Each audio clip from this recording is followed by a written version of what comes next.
ମୁଁ ଅମଲ କୁମାର ପ୍ରଧାନ ତାଳଚୁଆ ଗଙ୍ଗାମାତା ଫିସରମ୍ୟାନ୍ ଆସୋସିଏସନ୍ର secretary.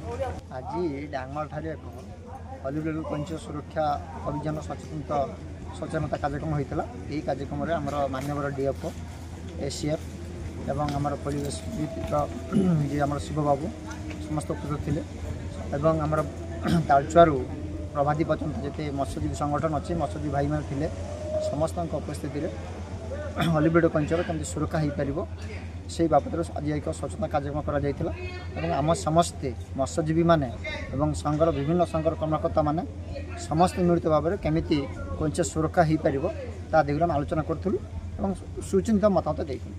Debnath Talchua Gangamata fisherman ଆସୋସିଏସନ୍ର ପ୍ରେସିଡେଣ୍ଟ। ଡାଙ୍ଗମାଳ ଫରେଷ୍ଟ ରେଞ୍ଜ ଅଫିସରେ କଇଁଛ ସୁରକ୍ଷାର ଆୱାରନେସ୍ କ୍ୟାମ୍ପ ହୋଇଥିଲା। ଏଥିରେ ଆମର ମାନବ ଡିଏଫ୍ଓ ମହୋଦୟ ଏବଂ ଶିବବାବୁ ଏବଂ ଆମର ଭାସ୍କର ବାବୁ ଜଗନ୍ନାଥ ବାବୁ ସମସ୍ତଙ୍କ ଉପସ୍ଥିତ ଏବଂ ମତ୍ସ୍ୟଜୀବୀମାନେ ସମସ୍ତେ ଥିଲେ।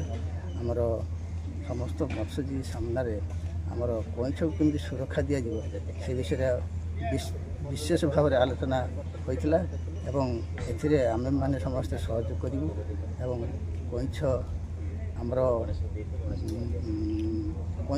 ଦେବତା ଏବଂ ଦେବତାଙ୍କୁ ଆମେ କେମିତି ସୁରକ୍ଷା ଦେବୁ ସେ ବିଷୟରେ ସବୁ କଥା ଆଲୋଚନା।